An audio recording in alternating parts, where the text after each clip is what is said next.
Chapter 5.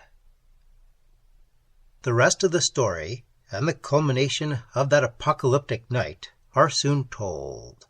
I could not have been asleep for more than an hour. The time was 1 a.m, when I was awakened by Laird.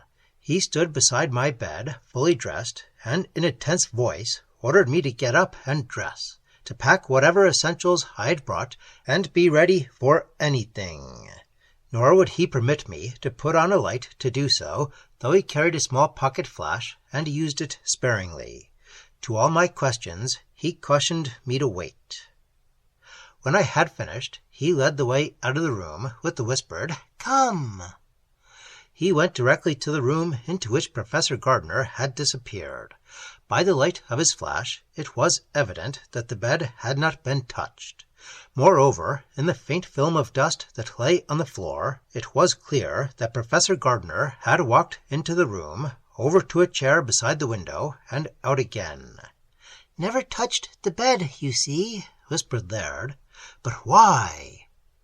Laird gripped my arm hard. "Do you remember what Partier hinted, what we saw in the woods, the protoplasmic amorphousness of the thing, and what the record said?" "But Gardner told us," I protested. Without a further word, he turned. I followed him downstairs, where he paused at the table where we had worked and flashed the light upon it. I was surprised into making a startled exclamation, which Laird hushed instantly. For the table was bare of everything but the copy of The Outsider and Others, and 3 copies of Weird Tales, a magazine containing stories supplementing those in the book by the eccentric Providence genius, Lovecraft. All Gardner's notes, all our own notations, the photostats from Miskatonic University, everything gone. "He took them," said Laird. "No one else could have done so." "Where did he go?" "Back to the place from which he came." He turned on me, his eyes gleaming in the reflected glow of the flashlight. "Do you understand what that means, Jack?" I shook my head. "They know we've been there. They know we've seen and learned too much." "But how?" "You told them." "I? Good God, man, are you mad? How could I have told them?" "Here, in this lodge, tonight. You yourself gave the show away, and I hate to think of what might happen now. We've got to get away." For one moment, all the events of the past few days seemed to fuse into an unintelligible mass. Laird's urgency was unmistakable, and yet the thing he suggested was so utterly unbelievable that its contemplation, even for so fleeting a moment, threw my thoughts into the extremest confusion. Laird was talking now, quickly. "Don't you think it odd how he came back, how he came out of the woods, after the hellish thing we saw there, not before? And the questions he asked, the drift of those questions, and how he managed to break the record, our one scientific proof of something, and now the disappearance of all the notes, of everything that might point to substantiation of what he called Partier's nonsense." "But if we are to believe what he told us," he broke in before I could finish, "one of them was right, either the voice on the record calling to me, or the man who is here tonight." The man, but whatever I wanted to say was stilled by Laird's harsh, "Listen." From outside, from the depths of the horror-haunted dark, the earth haven of the dweller in darkness, came once more, for the second time that night, the weirdly beautiful yet cacophonous strains of flute-like music, rising and falling, accompanied by a kind of chanted ululation, and by the sound as of great wings flapping. "Yes, I heard," I whispered. "Listen closely." Even as he spoke, I understood. There was something more. The sounds from the forest were not only rising and falling, they were approaching.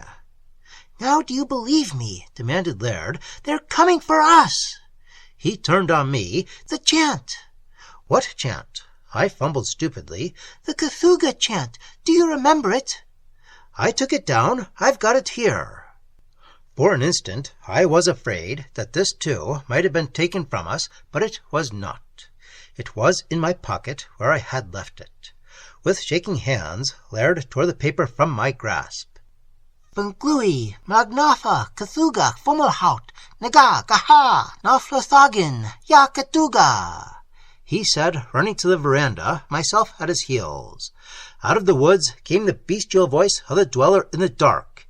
Ya, ha, ha, Ignaya, Ignaya! Funglui, Magnafel, Katuga, Fummelhout, Naga, Gaha, Naflathagin, Yakatuga, repeated Laird for the second time. Still, the ghastly melee of sounds from the woods came on, in no way diminished, rising now to supreme heights of terror-fraught fury, with the bestial voice of the thing from the slab, added to the wild, mad music of the pipes, and the sound as of wings.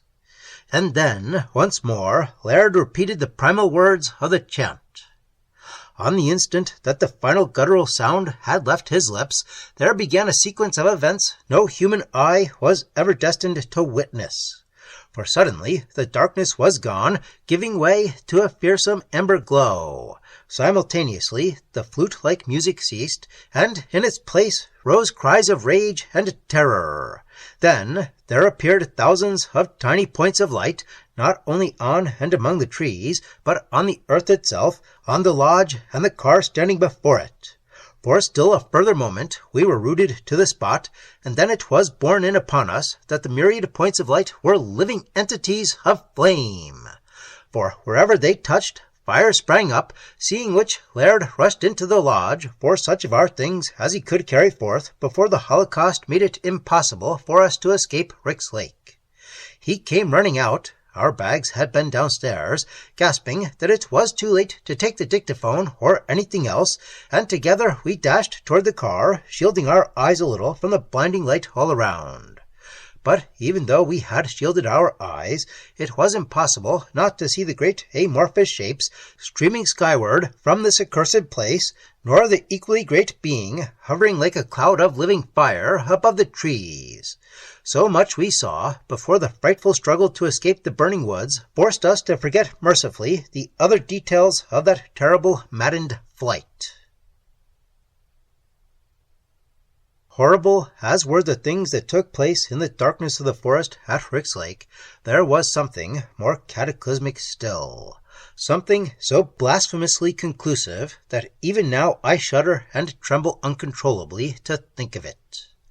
For in that brief dash to the car, I saw something that explained Laird's doubt. I saw what had made him take heed of the voice on the record, and not of the thing that came to us as Professor Gardner. The keys were there before, but I did not understand. Even Laird had not fully believed. Yet it was given to us. We did not know.